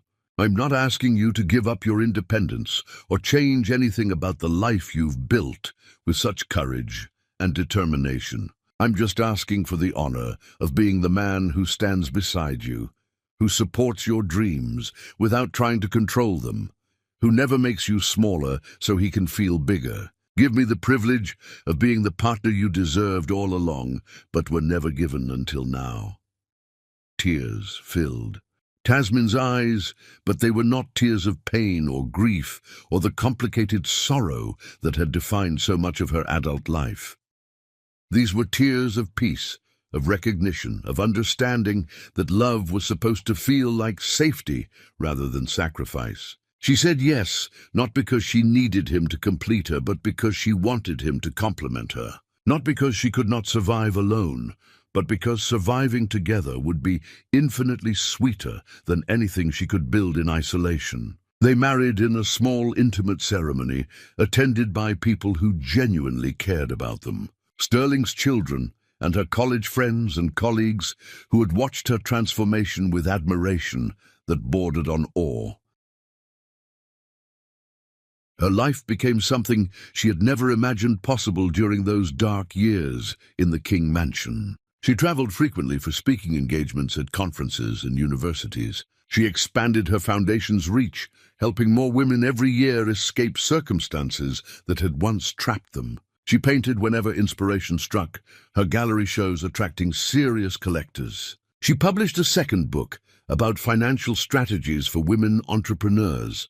She mentored young consultants at her firm, teaching them not just technical skills, but the importance of valuing themselves properly and never accepting less than they deserved. Meanwhile, Brandon King's obsession with finding her grew into something that consumed what remained of his shattered existence. The private investigators he could barely afford reported back on her new life with details that should have made him happy if he actually loved her, but instead filled him with jealous rage because he could not tolerate her thriving while he suffered consequences of his own cruelty. They told him about her career success and her relationship with Sterling and her growing public profile. They showed him photographs of her at charity events, looking radiant and confident and happier than she had ever looked during their marriage. Every detail felt like accusation, highlighting everything he had destroyed through arrogance and cruelty, and the casual dismissal of a woman who had sacrificed everything to build his empire. But Tasmin knew nothing of Brandon's surveillance or his growing desperation to find her and beg forgiveness. He had not earned. She had moved forward so completely that he existed only as lesson learned, rather than person she still thought about. She had claimed the life she always deserved, and she would not risk that hard-won peace by allowing toxic people back into her orbit simply because they had finally realized what they lost. Her past was dead and buried, and she intended to keep it that way while she built a future that belonged entirely to her. Chapter 8. The Desperate Pilgrimage. Brandon King stood in what remained of his office, surrounded by liquidation notices and eviction warnings and legal documents outlining complete destruction of everything he had believed was his. The company had declared bankruptcy after creditors seized every asset that could be converted to cash. The mansion had been sold at auction to a young family who would never know the history that occurred within those walls. His bank accounts had been emptied, paying debts that kept multiplying even as he tried desperately to contain them. The fortune he had spent decades accumulating had evaporated as quickly as morning fog under harsh sunlight, leaving him with nothing except crushing awareness that he had destroyed the only person who ever truly loved him. Luna and Harry lived with him now in a cramped two-bedroom apartment in a neighborhood that represented catastrophic downgrade from their previous life. The building smelled like old cooking oil and mildew. The walls were thin enough to hear neighbors arguing at all hours, and the neighborhood had crime rates that made walking anywhere after dark feel dangerous. They worked regular jobs that paid barely enough to cover rent and groceries, learning through brutal daily experience what real labor felt like when nobody cared about your comfort or feelings, or whether the work drained you of everything except will to continue existing. Luna waited tables at a 24-hour diner where customers treated her like furniture they could abuse without consequence. She smiled through harassment from men who thought tipping gave them ownership of her attention. She carried heavy trays until her feet swelled and her back ached with pain that never quite disappeared, even during the few hours she managed to sleep. She came home smelling like grease and stale coffee, her uniform stained despite endless washing, her eyes empty of the spark that had once made her believe she was special and destined for better things than this grinding poverty. Harry worked delivery for a company that tracked his every movement through GPS and punished him for slowness that came from never having learned how to be efficient with physical labor. He drove a beat-up van through all weather conditions, hauling packages up flights of stairs in buildings without elevators, racing against timers that seemed designed to guarantee failure regardless of how fast he moved. His hands developed calluses, and his shoulders carried permanent ache from lifting boxes that were always heavier than labels suggested. He fell into bed each night too exhausted to even remove his shoes, his dreams haunted by memories of the comfortable life he had taken for granted and helped destroy through his own cruelty. They saw their mother in every exhausted woman serving food or cleaning offices or performing invisible labor that kept society functioning while receiving no acknowledgement or respect. They understood, finally, far too late, what she had given them. The thousands of hours of work that had seemed effortless because she made it look easy. The sacrifices that went unnoticed because she never demanded recognition or appreciation. The unconditional love they had repaid with contempt and betrayal. The guilt was physical weight pressing down on their chests every waking moment, making breathing difficult, turning every day into a reminder of what they had destroyed. Ivory Sullivan remained in the apartment despite having no reason to stay except nowhere better to go and no resources to get there. The wealth she had married for was gone, The lifestyle she had destroyed a family to claim had evaporated. She was stuck with 3 people who looked at her with hatred that was mutual and undisguised. She made no effort to contribute to bills or housework, spending her days scrolling through social media and mourning the life she had expected but failed to secure. Her beauty was already fading without expensive maintenance. Her charm revealed as performance that required wealth to sustain. Her true nature exposed as shallow and fundamentally empty.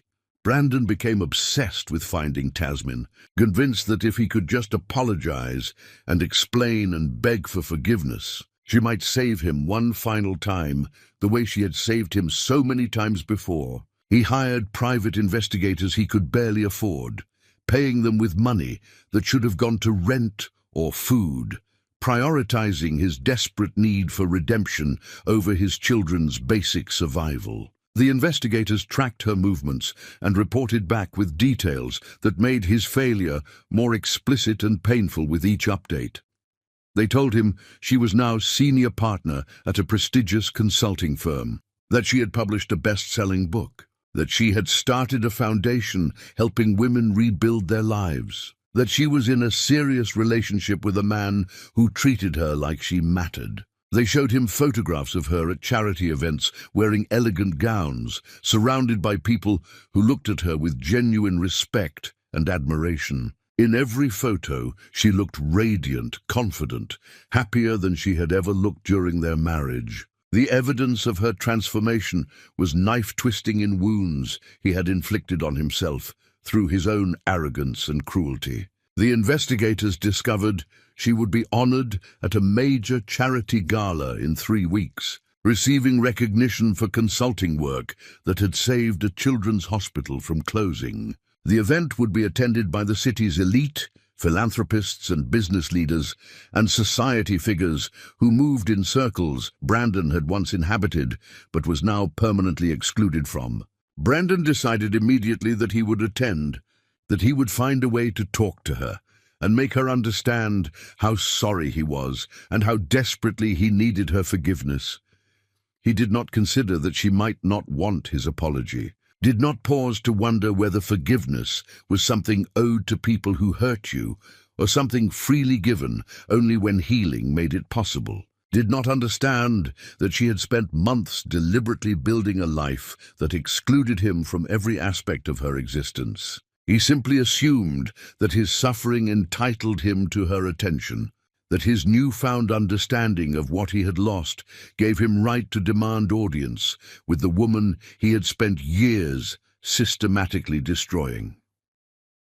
He convinced Luna and Harry to accompany him, the 3 of them planning the trip with desperation that bordered on delusion. They believed that seeing her would somehow make everything better, that their presence would communicate sincerity words alone could not convey, that she would look at them and remember love that had once been real even if they had spent years killing it through cruelty and indifference. They did not understand that some betrayals are too profound to forgive, some relationships too damaged to salvage, some bridges too thoroughly burned to ever reconstruct, regardless of how desperately the arsonists want to rebuild what they destroyed.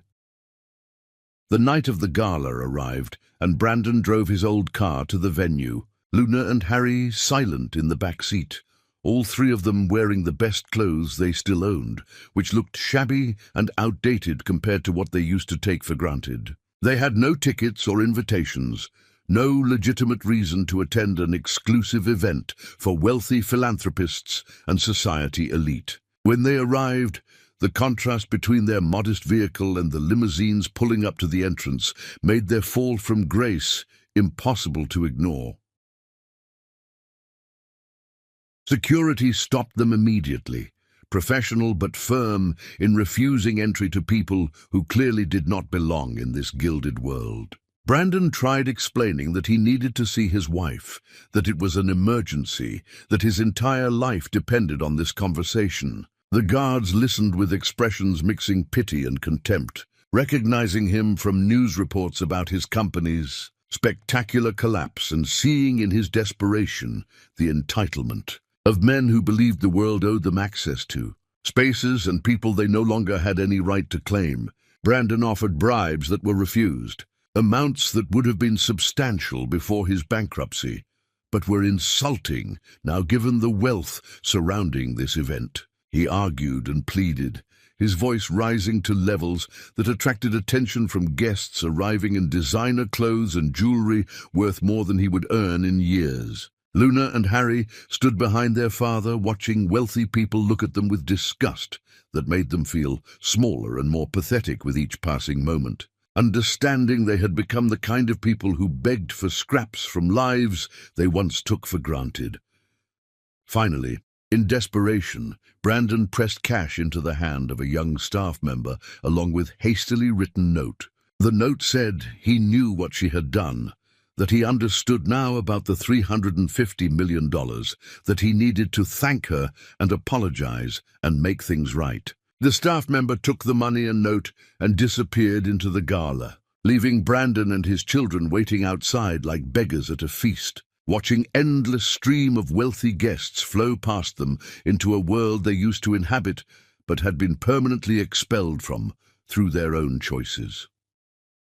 The wait felt endless, time stretching in that particular way it does when suspended between hope and inevitable disappointment. They stood there for over an hour, security watching them carefully to ensure they did not try entering without permission. Then the door opened and a staff member approached, and for one brief moment Brandon felt hope bloom in his chest that maybe, possibly, she had agreed to see him. But the staff member's expression was neutral, carefully professional, and his words were simple and devastating. "There's a small private room off the main entrance. You've been granted 5 minutes. Follow me." They were escorted to a side room that was elegantly furnished but clearly designed for having conversations that could not happen in public view. The door closed behind them, and they waited in silence, 30 minutes that felt like hours, hope warring with dread. Then finally the door opened again, and Tasmin walked in, and everything Brandon thought he understood about his situation revealed itself as catastrophically incomplete because the woman approaching them looked nothing like the wife he remembered and everything like a queen, surveying subjects who had lost the right to her mercy. Chapter 9. The Confrontation Without Mercy. Tasmin stood in the doorway of that small private room, and the 3 people waiting inside felt the temperature drop 20 degrees from the coldness radiating off her like winter wind. She wore an emerald gown that probably cost more than their monthly rent. Her hair swept up in an elegant style that highlighted bone structure that had always been beautiful, but was now somehow more pronounced, as if leaving them had allowed her true self to emerge from hiding. Diamonds glittered at her throat and ears, not the modest jewelry Brandon had bought her over the years, but serious pieces that announced wealth and status earned rather than borrowed. Her posture was perfect, her expression calm and controlled, and her eyes, when they landed on her former family, held absolutely nothing that resembled the love or forgiveness or mercy they had come begging to receive. Brandon fell to his knees immediately, a dramatic gesture that would have seemed more sincere if it had not been so obviously calculated. Tears streamed down his face, real tears born from real suffering, but Tasmin looked at them with the same detachment she might show watching actors perform tragedy on a stage. His pain did not move her because she remembered too clearly all the times her pain had failed to move him, all the years she had cried invisible tears that he never bothered to notice or acknowledge. "Tasmin, please. I know what you did.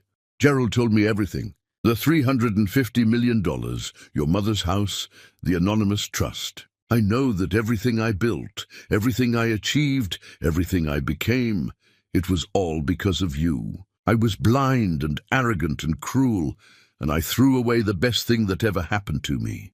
I'm so sorry. God, I'm so sorry. Please forgive me. Please give me another chance to be the husband you deserved.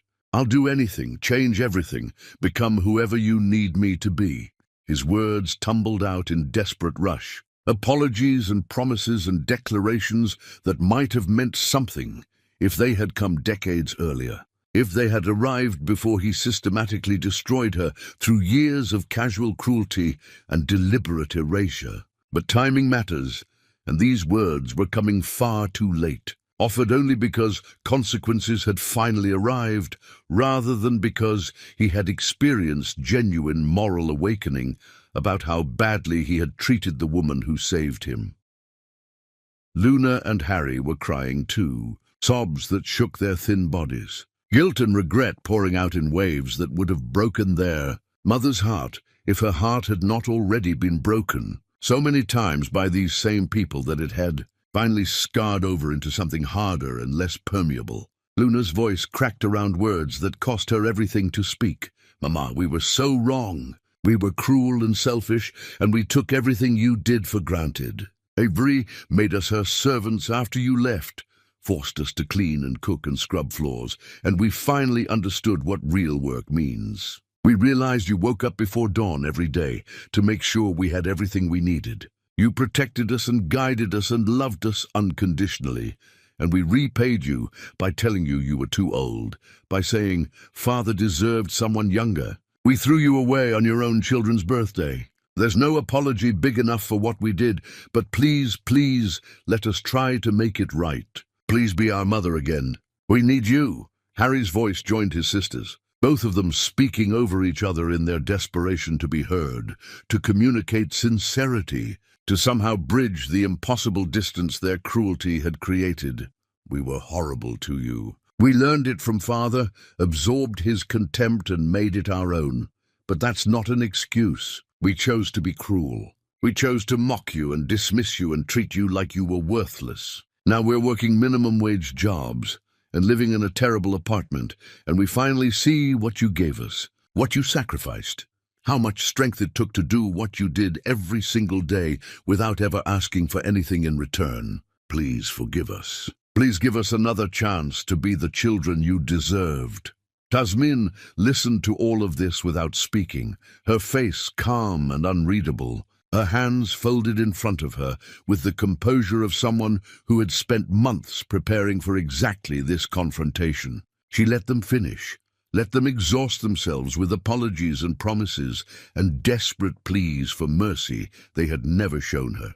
When their words finally ran out and only their tears remained, when the silence stretched long enough to become uncomfortable, she finally spoke. Her voice was quiet but firm, each word carefully chosen, each sentence landing like verdict from which there would be no appeal.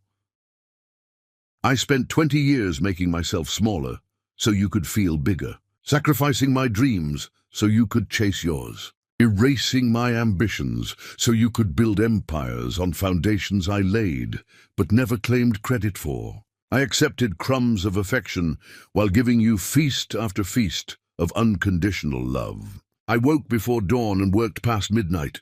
I protected you from consequences and shielded you from discomfort and gave you every advantage I could create through my own invisible labor. And you repaid me by treating me like furniture, like hired help, like an embarrassment you were obligated to tolerate until you found someone better." Brandon tried to interrupt, to explain, to defend himself, but Tasmin raised her hand and he fell silent immediately, some part of him still recognizing authority when he encountered it, even if he had spent years pretending she had none. "I left not because I stopped loving you, but because I finally started loving myself, because I realized that your happiness was built on my misery, and that is not love, that is exploitation. That is abuse dressed up in the language of family obligation. You did not love me, Brandon. You loved what I did for you, what I gave you, how I made your life easier without demanding anything in return except basic human decency that you were too selfish to provide." She turned to her children, and the pain in her eyes was evident even through the controlled calm of her expression.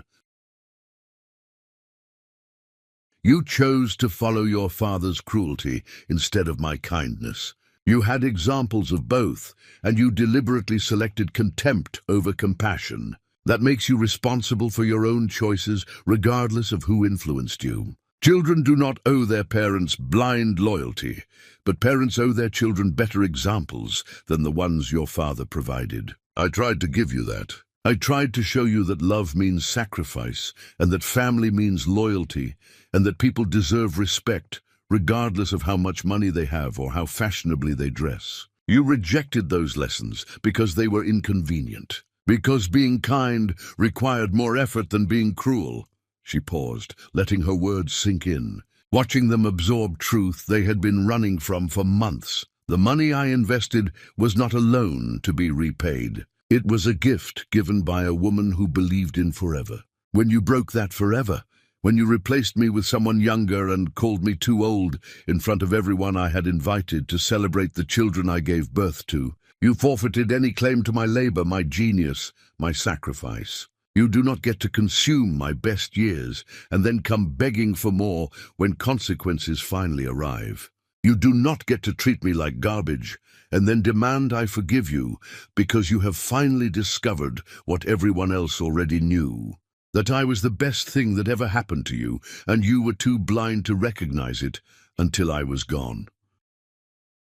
Luna rushed forward, grabbing her mother's arm with desperate strength, pleading with eyes that once looked at Tasmin like she hung the moon, but now just looked broken and lost. Is there anything we can do to prove we've changed? Any way to earn back even a fraction of your presence in our lives? Please, Mama, we'll do anything. Tasmin gently removed her daughter's hand from her arm, the gesture tender despite the finality it communicated, and looked into Luna's eyes with sadness that spoke of love that still existed somewhere, but could no longer be accessed through any door they had the keys to open. Change is proven through consistent action over time, not through desperate promises made in crisis. You want forgiveness because you're suffering, and you think I can save you from consequences of your own choices. But I will not be your rescue when you need me while remaining your burden when you don't. I will not sacrifice my newfound peace to fix problems you created through your own selfishness. Sometimes loving someone means letting them face the full weight of losing you, because only then will they understand what they had and what they destroyed. Brandon made one final attempt, his voice breaking around words that felt like they were being torn from his chest. I'll do anything, change everything, become whoever you need me to be. Work my entire life to make this right. Please, Tasmin, please don't give up on us. Don't throw away 20 years of history because of mistakes I'm willing to spend the rest of my life correcting. Tasmin turned to face him fully, and what she said next would haunt all three of them for the rest of their lives. Words that communicated finality more effectively than any legal document could. I spent 2 decades being whoever you needed me to be, erasing myself piece by piece until nothing remained except service and sacrifice. I made myself smaller and quieter and more invisible every year because you taught me that love required self-annihilation. I will never again diminish myself for people who could not see my value when I was giving them everything. You did not love me when you had me. You loved what I did for you. Now you can live with the consequences of not appreciating the difference until it was too late. She walked toward the door, her head held high, her steps measured and deliberate. Brandon shouted after her one last time, words that sounded like begging and looked like desperation and communicated nothing except what she already knew, that some people only value what they have after they lose it permanently and completely. Please, I'll prove I've changed. Just give me time to show you. Tasmin paused at the door, her back to them, and delivered the final words that would close this chapter of her life permanently and without possibility of reopening. You had decades to prove you valued me, decades to show appreciation, decades to treat me with basic human respect. You chose cruelty instead. Now live with that choice. Now understand what it feels like to lose something precious because you were too arrogant to recognize its value until it was gone forever. She opened the door and stepped back into the hallway, back toward the ballroom where celebration and music and her actual life waited. Behind her in that small room, Brandon, Luna, and Harry collapsed under the weight of understanding that some things, once broken, can never be repaired. Some betrayals are too deep to forgive. Some people walk away and never come back, regardless of how much the ones left behind might wish otherwise. Chapter 10.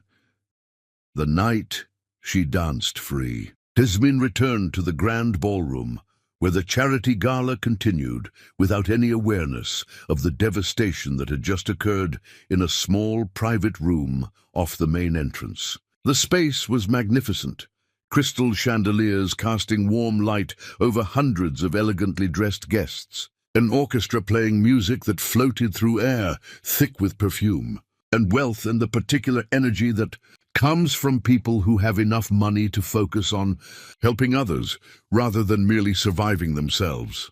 She moved through the crowd with grace that had always been natural to her, but was now freed from the weight of suppression, no longer diminished by the constant need to make herself smaller so others could feel bigger. Sterling found her immediately, his eyes tracking her movements the way they always did. The way someone watches the most valuable thing in their universe, ready to support or defend or simply witness as needed. He took her hand, without asking questions about where she had been or what had happened, trusting that she would share what she wanted to share when she was ready. They had built their relationship on foundation of respect and trust, revolutionary concepts for Tasmin after decades of marriage, where neither had existed except as words without corresponding actions. "Are you all right?" he asked quietly, his thumb stroking the back of her hand, grounding her in the present moment rather than the painful past she had just revisited. "I am," she answered, and meant it completely. "I'm exactly where I'm supposed to be." The evening continued with speeches from various philanthropists and organization leaders, praising the work that had been done to save the children's hospital from closing, acknowledging donors whose generosity had made miracles possible. When Tasmin's name was called and she was asked to stand, the applause was thunderous, genuine appreciation from people who understood the value of what she had contributed. She had analyzed the hospital's financial crisis for free, spending weeks identifying waste and creating sustainable budget that allowed them to continue serving children who had nowhere else to go. Her consulting had saved lives in the most literal sense possible, and the gratitude in that room was real and moving, and everything she had never received during years of invisible labor in the King Mansion. After the speeches concluded and dinner was served, after the formal program gave way to social mingling and dancing, Sterling led her toward a quieter corner of the ballroom where they could speak without shouting over music and conversation. But before they reached that destination, he stopped suddenly, his entire demeanor shifting into something Tasmin had never quite seen before. There was nervousness mixed with determination, vulnerability combined with certainty, and when he took both her hands in his and looked into her eyes, she felt her breath catch in anticipation of something significant. "I had a whole plan for this," he said, his voice carrying emotion that made it slightly unsteady. "I was going to wait until next month, take you somewhere special, make a grand romantic gesture worthy of you. But standing here tonight, watching you claim your place in a world that should have always recognized your worth, I realized I don't want to wait another minute to ask you what I should have asked decades ago when we were young and stupid.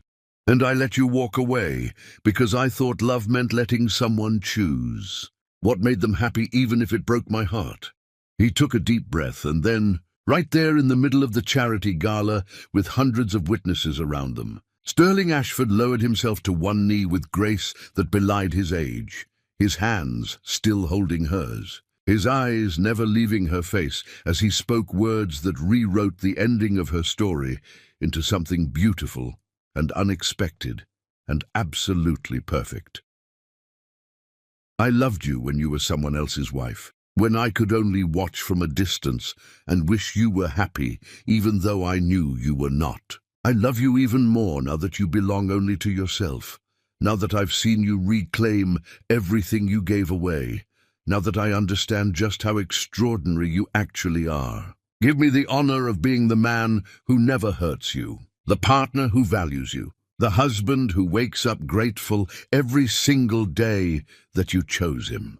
Marry me, Tasmin, not because you need me, but because we're better together than apart. Not because I complete you, but because I complement you. Marry me and let me spend the rest of my life proving that love is supposed to feel like freedom rather than prison. Tears filled Tasmin's eyes, but they were not tears of pain or grief or the complicated emotions that had defined so much of her adult life.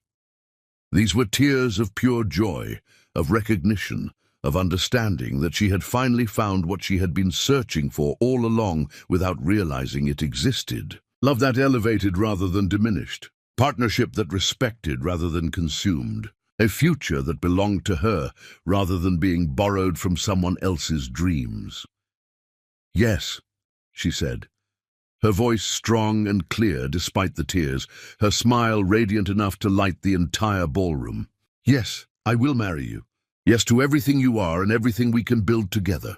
Sterling rose and pulled her into his arms, kissing her with passion tempered by tenderness. And the applause that erupted around them suggested that their private moment had become public spectacle. But neither of them cared, because in that moment nothing existed except each other and the promise they had just made, and the future they would build on foundations of mutual respect and genuine love. The celebration continued around them, but then something shifted in the atmosphere of the ballroom.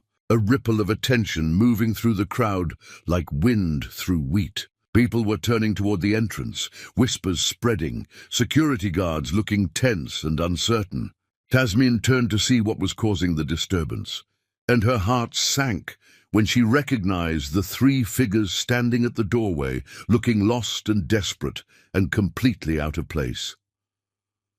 Brandon, Luna and Harry had somehow made it past the outer security, but they were stopped now at the ballroom entrance by guards who recognized that these shabby figures did not belong in this gilded space. Brandon's suit was wrinkled and ill-fitting, his face haggard, his entire posture communicating defeat and desperation. Luna and Harry stood behind him, looking hollow and broken. The privilege and arrogance that had once defined them completely burned away by months of consequences, leaving nothing but regret that came too late to matter. The crowd grew quiet, everyone sensing drama about to unfold, society's endless appetite for spectacle overriding good manners and discretion. Sterling moved slightly in front of Tasmin, protective instinct kicking in, ready to shield her from whatever was about to happen. But Tasmin gently touched his arm, stepping forward rather than back, her voice carrying across the sudden silence with authority that commanded attention and respect. "Let this old man in." The words landed like grenades, their meaning multi-layered and devastating. Brandon had once been powerful and arrogant and important, a man who commanded rooms and made others feel small through the force of his presence. Now he was just an old man, diminished and desperate, begging for mercy from the woman he had thrown away. The security guards looked uncertain, glancing between Tasmin and their supervisor, unclear whether she was granting permission or delivering insult. She clarified with a slight gesture, and they stepped aside, allowing Brandon and the twins to enter the ballroom. Every eye in the room tracked their movement as they walked toward Tasmin, a march of shame witnessed by hundreds of people who would gossip about this moment for months. Brandon tried to speak when he reached her, his mouth opening and closing without producing sound, all his prepared speeches and desperate apologies dying in his throat under the weight of her calm, steady gaze and the hundreds of witnesses surrounding them. He looked at her standing there in her emerald gown, with diamonds at her throat and Sterling's arm around her waist. And he finally understood that she had not just survived his betrayal, but had transcended it completely, building a life so beautiful and successful that his cruelty had been ultimately powerless to destroy her. Tasmin turned to a nearby waiter, her voice perfectly polite, her expression neutral, her words chosen with precision that made them weapons even though they were disguised as kindness. Please, give him some food. He looks hungry. The crowd gasped, the insult landing with devastating effectiveness because it was delivered without anger or obvious cruelty. She was treating her former husband like a charity case, like someone to be pitied rather than engaged with as equal. She was reducing him to his current state of poverty and desperation, while simultaneously highlighting her own generosity, showing everyone watching that she could be gracious even to people who had tried to destroy her. Then Tasmin turned away from Brandon and his children, dismissing them as if they were no longer worth her attention. And she added one final statement that would be quoted and discussed and remembered long after this evening ended. Once I fed his soul, now I'll only feed his hunger. The words hung in the air like smoke after an explosion, their meaning immediately clear to everyone present. She had once given him everything, love and sacrifice, and the foundation for his success. Now she would give him nothing except the bare minimum of human kindness you might show to any stranger. The emotional connection was severed. The relationship was dead. The chapter was closed with finality that permitted no reopening, regardless of how much he might wish otherwise. The crowd's reaction was audible, gasps and whispers, and a few scattered instances of applause from women who recognized justice when they saw it delivered. Sterling took Tasmin's hand and led her toward the dance floor while the orchestra, sensing the moment, began playing a waltz that seemed designed for exactly this scenario. They moved together with grace born from genuine partnership, her head resting against his chest, his arms holding her close without imprisoning her. Two people who had found each other after decades of waiting and would not waste another moment of the time they had left. Behind them at the entrance, Brandon, Luna, and Harry watched through tears that finally communicated understanding rather than manipulation. They watched her dance with a man who clearly cherished her. They watched her laugh with genuine joy.